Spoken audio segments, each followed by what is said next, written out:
bom que vocês estão aqui. Eu passei hoje de uma forma muito rápida, deixando uma mensagem para vocês, dizendo que hoje nós teremos uma entrevista, um bate-papo com amigas, com colegas, com profissionais capacitadas, que de uma forma especial, carinhosamente aceitou o meu convite, estão aqui. E nós vamos falar de um assunto extremamente importante, que na verdade é sobre violência. Todos os anos o projeto Quebrando o Silêncio, que é essa revistinha que está aqui comigo, da Igreja Adventista do Sétimo Dia, anualmente ela faz projetos com temas voltados à violência, a drogas, com o objetivo de comunicar a você assuntos e orientações importantes para que você, através do conhecimento, com o conhecimento em mãos, possa ajudar, possa contribuir com as suas coisas no seu dia a dia. O projeto Quebrando Silêncio, ele passa em diversos países anualmente, como Argentina, Peru, Brasil, Chile, Uruguai, Paraguai, Bolívia, e com o objetivo de justamente levar o conhecimento. E o tema desse ano, muito bonita a revista, né, meninas? Ficou muito bonita. Parto anormal. O que tem a ver com o tema que nós vamos conversar hoje? E o tema, meninas, é sobre violência na maternidade. Tantas maneiras e tantas formas que existe hoje de violência, né? Eu quero começar pela doutora Renata, por favor, Rê. Muito obrigada por ter aceitado o convite, viu? Por ter, de uma forma tão carinhosa, estar aqui comigo para falar. Se apresente, por favor, para quem conhece. Nós estamos aí ao vivo no Facebook. Leiva, eu que agradeço o convite, me sinto honrada estar aqui, muito obrigada, também na presença das minhas grandes amigas e parceiras. É muito bom dividir esse pedacinho de tempo aqui com vocês. Muito obrigada. Eu sou Renata Bortoloso, eu sou advogada, eu atuo na área do direito do trabalho e na área do direito médico, para profissionais da saúde, como direito odontológico, direito dos pacientes. E eu atuo principalmente na área do direito médico, aqui com as minhas parceiras, que tenho honra de estar aqui com elas hoje também, para a gente conversar com vocês um pouquinho a respeito desse tema, desse assunto tão importante. E passo a palavra para a apresentação delas também. Leiva, primeiramente gostaria de agradecer o convite. Me sinto lisonjeada, honrada por estar aqui com vocês nessa noite tão agradável, nesse bate-papo gostoso, aqui na presença também das minhas amigas, colegas de trabalho, parceiras. Bom, eu sou a Rafaela Rubini, advogada, atuante na área de direito médico, da saúde, direito odontológico e também atuante na área do direito previdenciário, e me sinto muito honrada de estar aqui para conversarmos desse tema tão importante aí em pauta, que é muito importante para a informação de todos aqui. Muito bom, muito obrigada por ter vindo. Beth, seu presente. Quem é você, Beth? Bom, eu sou Elizabeth de Franco Ridolfo, eu sou advogada, tá? Eu estou, assim, muito feliz de estar aqui, tá, Linda? Muito obrigada pelo seu convite e agradeço a todos que estão nos ouvindo também, nos assistindo. Eu sou especialista em direito médico e da saúde, tá? Atuo única e exclusivamente para paciente, amo defender os meus pacientes, tá? Acho que eles também amam, viu? Eu sou briguenta, que você não faz ideia, e dou um trabalho para essas meninas, tá? A gente trabalha junto há muito tempo já, e então, assim, é um tema extremamente importante, é um tema que de grande relevância para todos nós mulheres, né? E vamos tentar esclarecer um pouco aí as dúvidas de vocês, esclarecer os direitos de vocês, como identificar e... Que bom, né? Muito obrigada. Como vocês viram, não estou sozinha, o time aqui é bem capacitado e aí eu fico muito mais segura porque temos aqui ao lado pessoas capacitadas na área, isso é muito bom. Por trás dessa câmera existe a minha amiga Ju, que está filmando pra gente, e o meu esposo também, que estão todos aqui.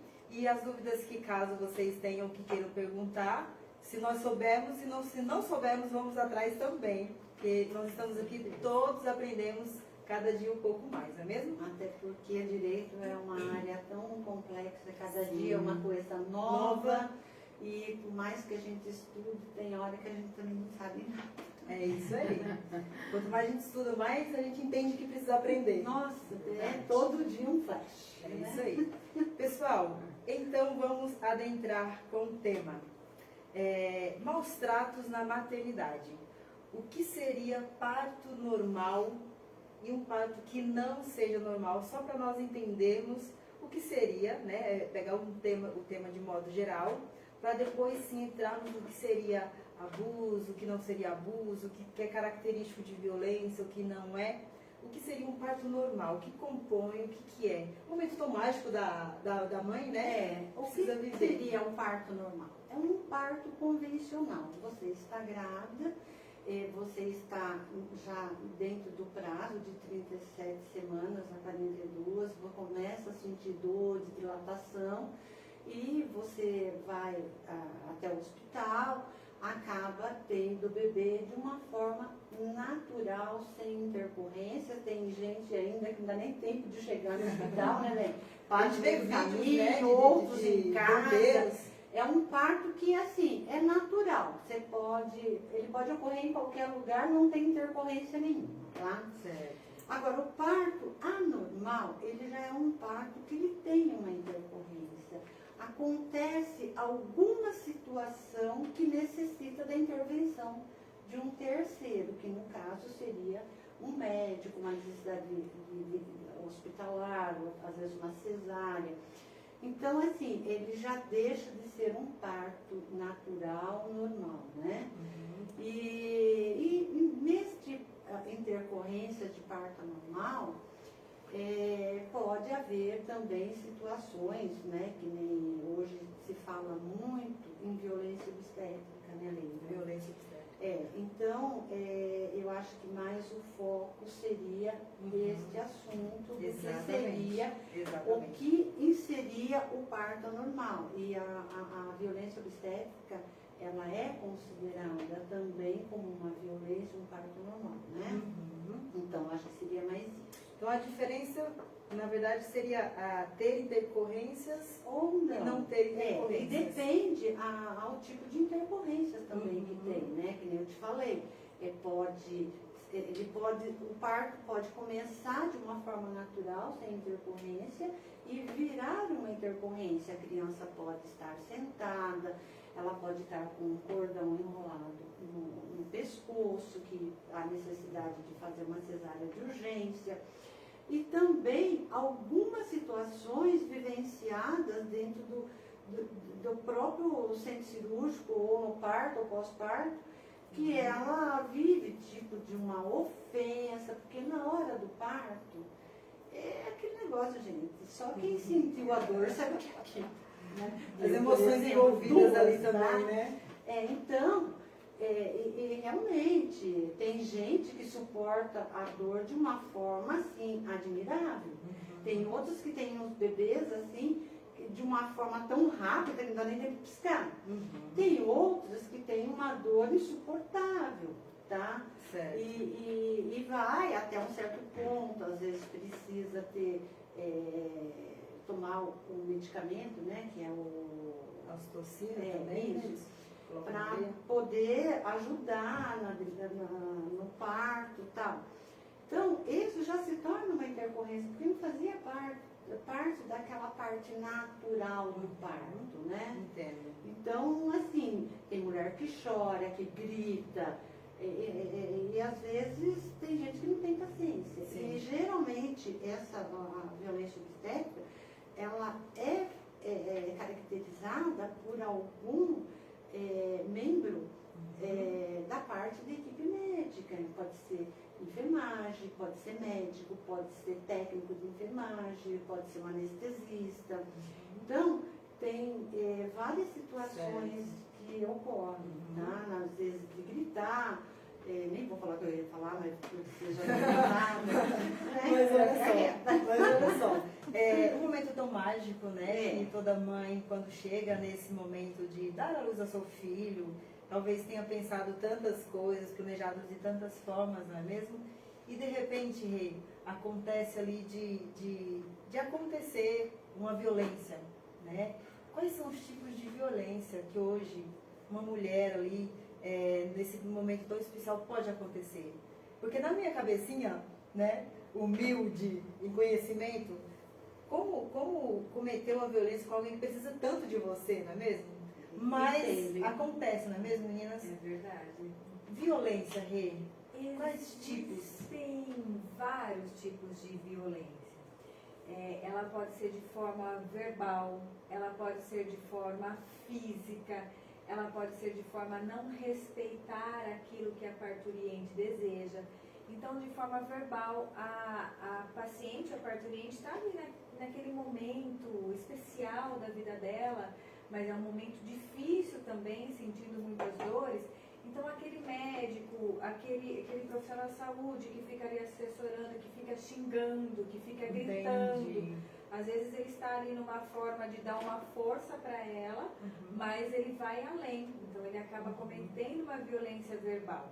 Existe a questão da violência física, é aquele pique que chama para dar uma abertura maior para o bebê nascer. Muitas vezes aquilo é feito de forma desnecessária para que o parto aconteça rápido. Então, isso é uma forma de violência. Algumas manobras desnecessárias também, que é empurrar a barriga da mãe para que o bebê saia, né, assim, de forma rápida. Isso também. O que acontece muito também a criança, às vezes, está numa posição difícil, o médico vai retirar ali o bebezinho e ele acaba quebrando aqui a clavícula. Acontece isso também? Isso acontece. Então, muitas vezes, isso pode ser uma violência porque o médico não usou da habilidade disponível dele ali. Mas, às vezes, isso pode ser considerado, assim, a gente chama de uma iatrogenia, porque não tinha outra forma do bebê sair que não acontecesse aquilo. Então, às vezes, é muito natural que isso aconteça. E nós temos também até o caso daquela blogueira, aquilo que ficou, né, que ela ficou famosa, o caso dela, que foi filmado ali o parto, e eu assisti a entrevista dela depois, e ela disse que ela só foi se dar conta do que tinha acontecido quando ela assistiu o vídeo, porque ali no momento... Consciente, será, Rê? Ou não? Era muita... Ali no momento eram tantas emoções, ela disse, ela estava ali passando por tantas emoções que ela não imaginou que aquilo fosse uma violência. Ela, depois de mais calma, com o bebê já em mãos, depois de 2, 3 dias, bebê no braço, ela foi assistir o vídeo do parto dela e ela notou, ela falou assim, nossa, mas que agressividade, como assim, né? E no momento ela nem se deu conta, depois ela começou a investigar e realmente foi considerada uma violência. Olha só. Então, violência, ela vem desde o falar, Rafa, desde É o desrespeito com a mulher, né? A forma dela ser tratada, o desrespeito não só à mulher, mas à sua autonomia, ao seu corpo, né? Realmente a forma com que ela é tratada nesse momento tão esperado, planejado, né? De vivenciar uma maternidade tranquila, onde você idealiza ali que seja aquele o nascimento, né, do filho tão esperado, e realmente é uma situação que às vezes no momento, né, como a doutora Rê colocou aqui, de tantas emoções que a parturiente nem se dá conta disso, né? Mas, por exemplo, tem questão também que pode ser considerada como violência obstétrica, uma laqueadura sem autorização, né, sem o consentimento durante ali a realização. Na realidade, o que a lei determina é que haja o consentimento ali expresso, escrito. Porém, existem situações, né, que infelizmente são realizados aí de forma totalmente abusiva, né, indevida. Isso não deixa de ser também considerado uma violência obstétrica, né? Privando aí, né, a mulher de ter um planejamento familiar, né, de realizar desejo de ter outros filhos. E antes, inclusive, a legislação previa que tinha necessidade do aval do cônjuge ou do companheiro para que fosse realizado, né, um procedimento de laqueadura. Agora, né, recentemente até, né, com a nova lei, não há mais essa necessidade. Porém, o consentimento ali, expresso, uma autorização escrita, realmente ela é necessária. Né? Até porque tem um estudo psicológico, tem um estudo realizado antes de fazer o procedimento. Porque é uma decisão que... De difícil reversão, né? Difícil reversão, entendeu? É Então, vida que está ali, né? exatamente. Agora, você vai fazer um parto, você quer ter mais um filho, de repente você descobre que você fizeram uma laqueadura de você sem necessidade, tá? Porque às vezes, que nem foi falado, existem casos que é obrigado a fazer, que a gente considera como a iatrogenia. Por quê? Porque houve uma intercorrência que necessitou fazer aquele tipo de procedimento na hora do parto, da cesárea. Mas tem muitos que a gente vê que não precisa, fazem, entendeu? E não é assim que funciona. É onde a violência chega, né? Então você tirar o direito da pessoa decidir sobre a prole dela, isso aí é muito sério. Até recentemente aí teve um processo em relação a isso, e eu achei assim, na hora que nós estávamos fazendo sustentação oral no Tribunal de Justiça, uma frase que me marcou muito que o desembargador falou. Embora não houve uma morte física, porque o bebê está vivo, a mãe também, mas houve uma morte reprodutiva. Entendi. Então, aquilo, e realmente foi um valor bem significativo de indenização por esse erro, que a gente considera como erro médico, e de ter realizado um procedimento sem autorização, e que caracteriza também uma violência obstétrica, né? Imaginem, né? A mãe, ela já está com a sua sensibilidade ali ativada no último, né? Com aquela expectativa sobre a situação, sobre ver o nenê, e tais coisas acontecem. Como isso deve ser triste para a família, para quem recebe aquela violência, mas agora, mediante tudo que vocês falaram, depois que é constatado a violência, depois que é constatado que houve ali a falta do respeito, a violência verbal, até mesmo física ali, sem nenhum procedimento desnecessário ou ilegal, depois que se prova isso, qual devem ser as primeiras atitudes do paciente ou da família? O que eles precisam fazer? Qual que é o caminho a ser feito depois que prova? Você tocou num ponto muito importante, Leiva. Depois que prova, nós vamos nos antecipar um pouquinho. E para provar, como faremos? Né? Quais os tipos de prova?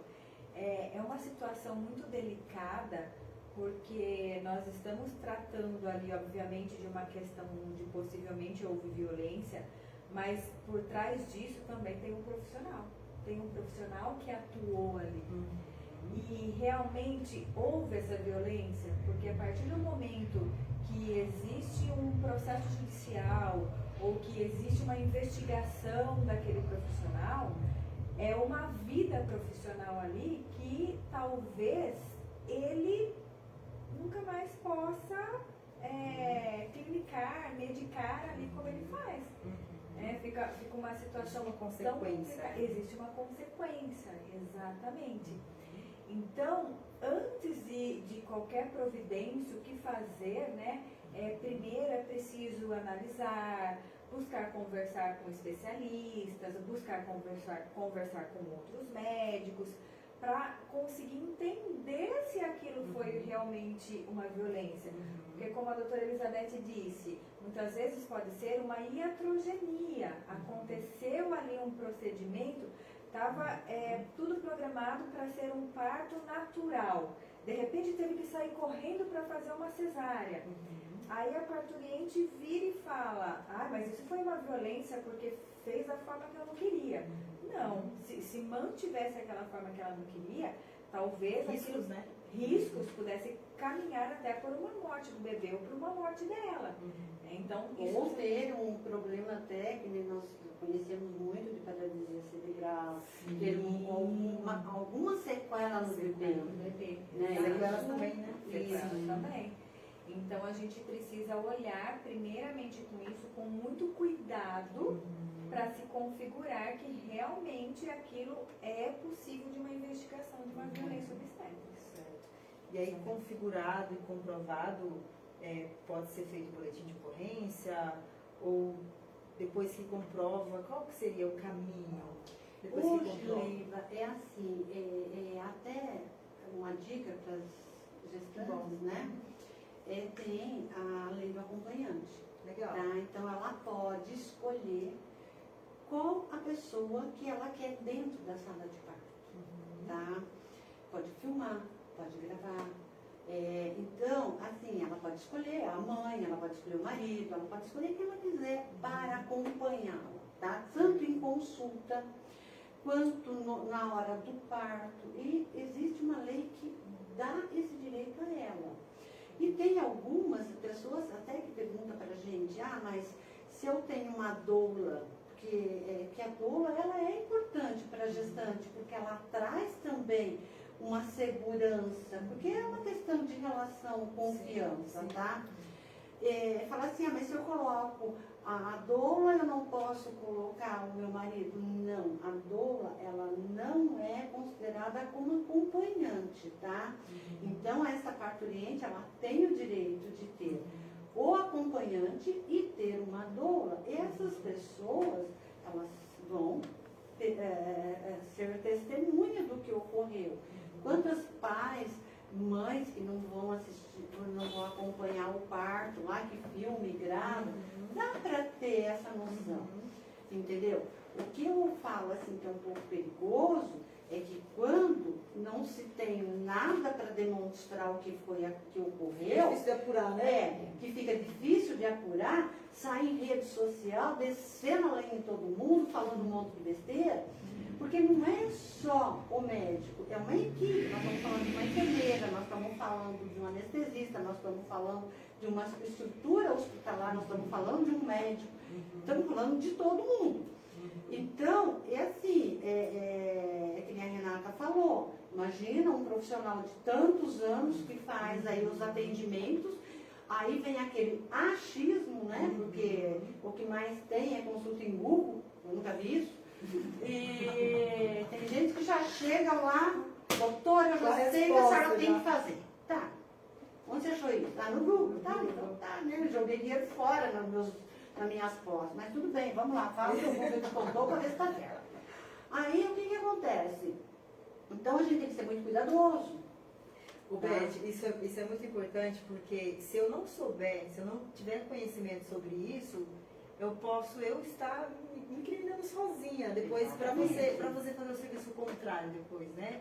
Porque tudo que você solta, você precisa dar conta daquilo depois, né?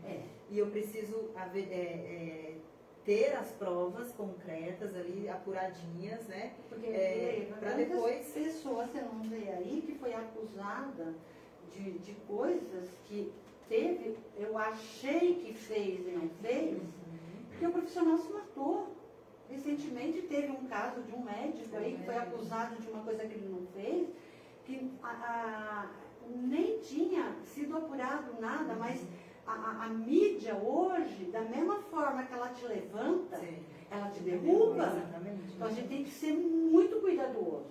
E eu penso que essas medidas que vocês falaram, esse conhecimento que vocês estão passando, e se a gestante sabe que ela tem esse direito, desse acompanhante, desse profissional junto, é uma forma também de impedir certas violências, não são? Sim. Porque não é possível que as pessoas não vão se inibir, né, por tantos profissionais presentes e acompanhantes. É uma forma também de impedir, doutora Rafaela? Sim. Não só impedir, né, mas também como provar, né? Quanto mais pessoas presentes ali, filmagem dos momentos, você consegue, de certa forma, documentar e até trazer ali um conjunto, né, eventualmente para buscar realmente penalizar, né, pela maneira com que ela foi tratada, né, durante esse momento. Até porque Com ela já está certeza. frágil, né, na cama, né? Então, essas pessoas Vulnerável, podem dar voz a ela, né, nesse momento. Exatamente. Porque quando vocês não têm filhos, tá? E a única que tem aqui acho que sou eu. Tenho 3 lindos. Aí o que acontece? Quando você recebe a notícia que você está grávida, eu estou falando por mim, tá? E de outras mulheres que a gente tem muito contato com mães. É uma mistura de sentimentos. Primeiro é aquela alegria que você está grávida, né? é aquela coisa que você quer gritar para o mundo que você vai ser mãe. Depois vem mas será que está tudo bem? Será que... Aí você começa a ter Mas a insegurança, né? bate aquela insegurança. Então, assim, a hora que você vê, não tem como falar que você não tem uma insegurança até a hora de nascer. Porque nós temos casos, Leiva, que durante toda a gestação não teve uma intercorrência. E o bebê faleceu. São Entendeu? coisas. Então, são coisas, foi culpa, tá? Negligência? Não sei, ainda está em investigação, tá? A gente não pode falar que foi, porque ainda está em trâmite, tá? Como teve outras situações aqui que a gente analisou, tal, que teve teve todos o parto normal e a criança faleceu um dia antes de nascer, entendeu? Ou no próprio dia que começou as dores. Quer dizer, é uma insegurança, porque, gente, a hora que você vê a carinha, tá? A primeira coisa que você olha é aquela carinha. Quando eu tive a última, eu já estava contando os dedinhos, do pé, da mão, olhando tudo, embora nasceu de dica, porque era prematura, tinha 7 meses, né? Você está vendo uma intercorrência que pode acontecer? Então tem tudo isso. São tantas variáveis, né? Porque às vezes, às vezes a gente planeja tanto e não sai do jeito que quer. Verdade. Tá? Ele pode ter uma falta de oxigenação, pode ter... um ser vivo, né? Que está sujeito a mecônio, tem tantas situações que é só mesmo assim que você tem paz a hora que você vê e que fala, não, tá tudo bem. Agora, você passar por tudo isso e ainda ter que escutar alguém gritando, você berrando, trepando a sua barriga, isso aí não dá, gente. Mas é verdade. E falando disso, né, ainda, claro, dentro desse assunto, a mulher, ela tendo saúde, doutora Renata, ela tendo saúde, o médico já averigou, ela tendo saúde, ela pode escolher? Se ela tiver saúde e ela sempre quis, desejou um parto normal, ou não, eu quero uma cesariana, ou quero desse jeito, dessa forma. Se a mulher tiver saúde, meninas, me ajudem com essa resposta. Ela pode escolher? Pode escolher sim, ela tem esse direito de escolher como será o parto, né? Existem vários tipos, o parto normal, o parto humanizado, o parto na água, né? Ela pode optar pela cesárea também, mas sempre o profissional vai verificar se a saúde dela e do bebê em primeiro lugar. Certo. Se aquela escolha puder representar o mínimo de chance, vamos dizer assim, de dar errado, o médico vai optar por uma outra conduta. Então aí a opinião do médico vai se sobrepor à vontade da paciente, né? Então o direito dela ele vai até um limite. Agora, da mesma forma que se o médico ele partir para um outro procedimento sem necessidade e não fazer a vontade da paciente, da parturiente, ele também pode sofrer uma responsabilização por causa disso. E hoje em dia, as pessoas têm muitas informações, né? Então, pesquisa no Google, as pessoas, as informações chegam mais rápido. E é interessante que a parturiente busque isso. Eu tenho até uma história para compartilhar com vocês, eu acho que eu até nunca falei com uma das minhas Inédito, inédito, mas ela é uma história bem antiga, né? Eu tenho 45 anos, então na época em que a minha avó estava grávida do meu pai, então ela teve a primeira filha, que foi a minha tia, depois ela engravidou de novo, e naquela época era só a parteira, os bebês nasciam em casa. E correu tudo bem ali a gestação, chegou a hora de nascer, a parteira foi lá, nasceu meu pai, e a parteira falou assim pra minha avó, né? Peraí, que vem vindo mais um. Nossa, não creio. Então aí nasceu a minha tia. Então naquela época mal sabia que estava grávida de gêmeos, não tinha como, né? Na minha época não tinha como fazer exame para saber o sexo do bebê, ainda não dava para saber.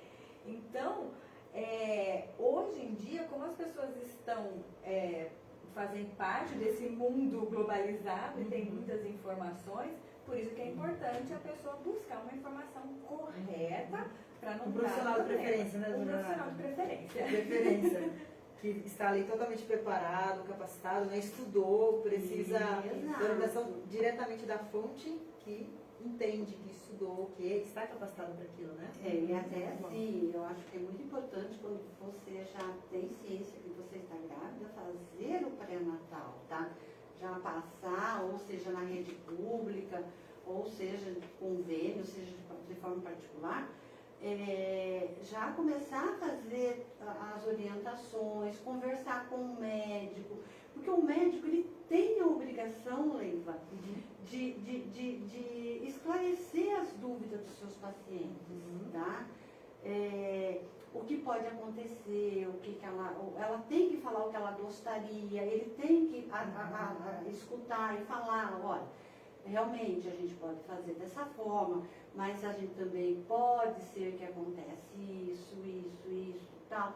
Então, sabe, esse acolhimento e passar essa informação.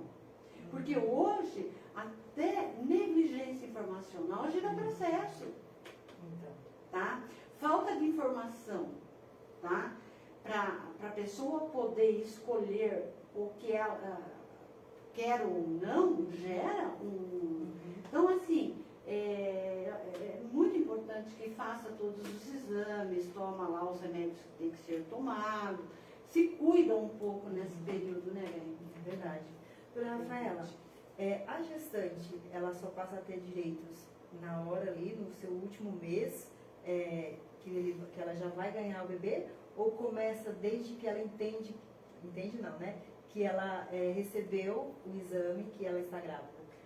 Na verdade, o direito da gestante já antecede desde quando ela, né, descobre aí que realmente está grávida, inclusive quando ela, né, se inscreve aí nesse programa de assistência, né, do pré-natal, já tem o direito de saber aonde ela vai, né, fazer parto, inclusive em caso de alguma intercorrência, onde ela vai ser atendida. Que legal. Sim, e realmente como a doutora Elizabeth colocou, né, que durante aí todo o pré-natal, que ela tem que realmente ter esse acompanhamento, né, ser esclarecida dos riscos, né, intercorrências, e realmente para poder ter um planejamento e um acompanhamento para uma gestação saudável, né. Então, É muito bom. É bom falarmos disso, porque às vezes pode ter alguém em casa que não sabe, acha que o direito só começa ali na hora que ela já está na sala, né? E aonde as coisas já começam a acontecer. Mas entendendo que existe um caminho muito anterior a isso, e que ela, buscando as informações no lugar correto, seguindo as orientações médicas, né? Eles estão ali preparados para isso. Seguir isso também fazer com que as coisas ocorram bem, não é mesmo? O que seria um parto positivo, um parto onde a gestante tem ali segurança, onde a família também se sinta segura, onde o próprio médico, diante de tanta tantos profissionais ali junto do Elizabeth, as meninas, a melhor maneira que existe, aonde ela venha se sentir segura. Olha, o caminho é esse, você tem que seguir isso, você tem que seguir aquilo. Qual seria o procedimento mais seguro? Posso voltar um pouquinho nos direitos que Por favor. me ocorreu aqui? Um dos direitos antigos que a gente já tem conhecimento faz tempo é o direito da fila de preferência, né? Sim. No supermercado, no banco. Então, tudo começou desde lá de trás e foi se aperfeiçoando. Você tocou num assunto maravilhoso que me veio um insight aqui agora, né? Essas leis que agora você citou, ela também é uma prevenção de um nascimento saudável, não é mesmo? Porque quando essas leis são respeitadas, né, você está contribuindo para o bem-estar da gestante. Por favor, continue. Gostei. Isso eu me lembro, isso me marcou bastante, porque uma amiga minha advogada lá de Americana, lá atrás quando ela estava grávida, ela falou assim pra mim um dia, bom, né, e o barrigão assim, ela falou assim, bom, deixa eu ir lá no banco furar a fila agora. Mas olha aqui, você falou isso, eu lembrei, quando eu descobri que eu estava grávida da Luísa, eu já estava de 4 meses, tá? Você estava de 4 meses? 4 meses. Amiga, 4 meses. 4 meses. Eu tinha menstruação normal, eu não sentia nada, eu não tinha engordado nada. Eu só senti um pouquinho de dor aqui, mas como eu tenho problema de ovário policístico, então eu falei, pronto, né? Já vai dar zebra de novo. Aí passei pelo médico, fui fazer o ultrassom depois. Aí na época eu trabalhava no hospital, e aí o médico que fez o ultrassom falou assim, nossa, mas que cisto grande que você tem aqui, né? Eu falei, tem perninhas? Tá, mas ele não comentou, e eu não vi o exame, Leiva. E aí, ele só falou assim, leva no seu médico o mais rápido possível para tomar uma providência. Mas ele falou brincando, porque a gente trabalhava junto, tal, ali. E ele, na hora, acho que eu estava olhando para a máquina lá, para o ultrassom, ele achou que eu tivesse visto. E eu não vi. Entendi. Porque aquilo, o meu caçula tinha 22 Você não ficou preocupado anos. com o tamanho do cisto? Não, porque o meu caçula tinha 22 anos. Tá. Você está entendendo? E eu tive uma intercorrência depois do segundo. Então, assim, eu tinha todos os exames que nunca mais eu podia ter filho. Era tudo bem. Aí, de repente... Que surpresa. Aí no dia seguinte, eu passei no médico e olhei para ela. Falei, tem que fazer ultrassom aqui. Ele falou que está com cisto grande. E eu sou muito prática nas coisas que tem que fazer. Eu falei, olha, se tiver que arrancar, o senhor já fala, marca aí, arranca isso aí, né? Aí, ele olhou para minha cara, ele falou assim, olha, eu não posso tirar agora, tá? Eu só posso daqui tantos meses. Eu falei, imagina, para que vai esperar? Já tô aqui, faz logo. Né? E eu falei, vai esperar crescer, né? Vai que começa a sangrar. Aí ele olhou pra minha cara, ele começou a rir e falou assim, Beth, você tá brincando comigo? O que aconteceu? Eu falei, mas do que o senhor tá falando? E você tá grávida de 4 meses. Lembra, levou um susto tão grande. No mínimo susto, né? Tá? E a criança nasceu de 7. E aí, só que nesse período, eu não tinha engordado, eu usava calça jeans, camisa, normal. Aí eu fui no banco, né, para pagar uma conta lá, sei lá, receber alguma coisa. Vou entrar na fila da gestante, né? Entrei, né, calça jeans, cinturinha, não tinha barriga ainda. Entrei assim, aí vieram falar assim, a senhora não pode entrar, a senhora não está vendo que é filha de gestante? Eu olhei para a pessoa e falei assim, olha, vamos começar do certo, tá? Idosa eu não sou porque olha a carinha. Eu falei assim, o que me sobra, tá? Eu estou grávida. Mas a senhora não parece que a senhora está grávida, né? Eu acabei de saber. Aí eu falei assim para ela, mas você vai ver daqui uns dias, né? Mas não deu outra. Eu tinha ficado sabendo que eu estava grávida, fazia, que nem uma semana. Leiva, do dia que eu descobri que eu estava grávida, eu engordei assim, ó, tá? Foi assim, quase 18 quilos em 3 meses. Olha só. Tá? Então, assim, é muito interessante Sim. isso, né? Sim. Então, as pessoas também, agora tem que andar com visão, isso na visão. mão, né?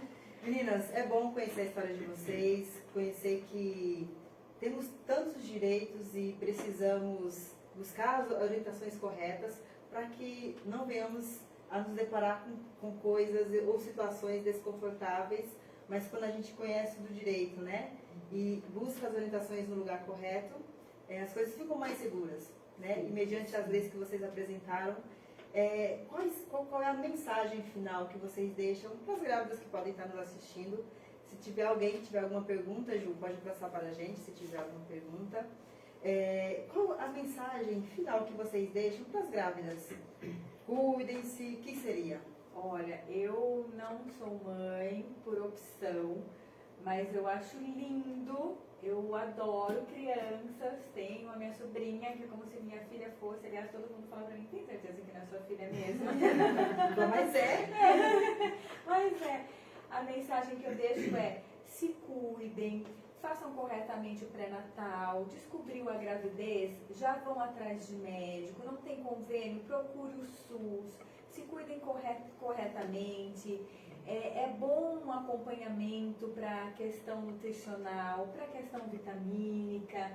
E em qualquer dúvida, né, sempre procure um profissional especializado na área e procurem não ir sozinhas a consultas. Ótimo. Leve sempre ali um marido, ou um parente, ou uma amiga, porque é aquele turbilhão de emoções e a mulher precisa de um amparo nesse momento. Bom, uma rede de apoio, né? Bem Durante, sim, com certeza. E que mensagem, dona Rafaela, você deixa para quem está nos assistindo, para quem é mãe, para quem está vivendo um momento frágil, né, que de repente precisa de uma orientação ou de uma mensagem sua mesmo? Olha, realmente a questão de ter uma rede de apoio, né, com familiares, para poder realmente vivenciar um momento que é necessário, né, diante de tantas vezes mulheres que se sentem mais vulneráveis, né, que ali durante aquele momento precisam realmente desse amparo, buscar aí montar a sua rede de apoio, buscar acompanhamento profissional, né, se cuidar, para que, né, busque fazer o acompanhamento todo o pré-natal, é importante, né, para evitar, né, situações aí que realmente que ninguém gostaria que acontecesse, né. Uma mensagem para as gravidinhas assistindo ou para as famílias das gravidinhas? Bom, é o seguinte, elas já falaram as mensagens das mulheres. Eu vou falar uma mensagem para os profissionais de saúde. Ah, que bom. Tá? Tenham paciência, gente. A mulher, ela está numa fragilidade, ela está numa expectativa, numa ansiedade, porque ela realmente, assim, cada ser é um ser único, um filho é diferente do outro. Tenham paciência com ela, a enfermagem, os enfermeiros, os médicos, tratem com respeito. Eu sei que a vida de vocês não é fácil, tá? É muita cobrança, é muita falta de insumos, é muita pressão, mas quem procura um profissional da saúde, ele está fragilizado, eles precisam desse atendimento, desse acolhimento, e é só isso que eu peço para todos, tá? Porque a área da saúde não é fácil, gente, não é fácil, tá? Então, tem hora que a gente tem que ter muita paciência e saber ouvir e se calar em muitas vezes, porque realmente é complicado. A doutora Rafaela falou que a palavra é empatia. Acho que cabe bem nisso que você está falando, Exato. né? Por isso que eu falei baixinho. Ter empatia mesmo, ter aquele acolhimento, porque eu falo assim que a área da saúde, Leiva, não é a gente que escolhe. Nós somos escolhidos e capacitados por Deus. Praticamente um chamado. E é um chamado. Cuidar tá? de pessoas. Exato, porque embora nós não trabalhamos na área da saúde, mas nós somos advogadas na área da saúde, e nós vivenciamos todos os dias o sofrimento de cada um que nos procura. E é uma área que não tem como você não se envolver. Ou se sensibilizar, né? Exato, até porque eu costumo falar para as meninas que a gente parece fim de linha, né? Quando nos procura, a gente é o último recurso de sobrevivência deles, tá? Já passaram por todas as partes, já procuraram tudo que queriam e que precisavam e não conseguiram. Então eles vêm e buscam essa sobrevida. Então é a mesma coisa, quando procuram um hospital, um médico, ele é atendido por uma enfermeira, é a mesma coisa. Entendeu? Então, assim, eu sei que está todo mundo cansado, até a gente tem hora que fica de saco cheio, mas não tem como ser diferente. Exato. É um problema nosso, tá? Se você não está com vontade, está de saco cheio, vai embora, vai arrumar outra coisa para fazer. Você me lembrou de uma frase de Jung, que é um psicólogo humanista. Ele disse que a frase é o seguinte: conheça todas as teorias, domine todas as técnicas, mas ao tocar em um ser humano, seja apenas um outro.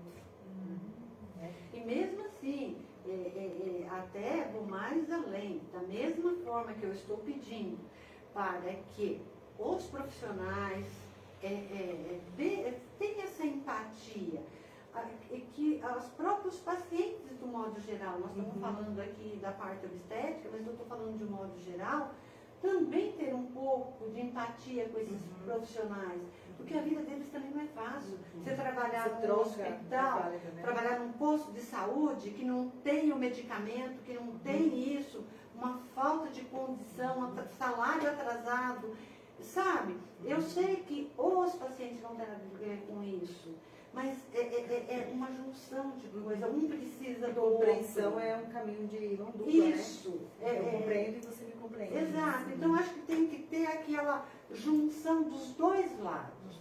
Um respeita quem está ali e o outro respeita quem os procura. Entendeu? Eu acho que tem que ser dessa forma. Tem que ser dessa forma. E é assim que nós encerramos, não é?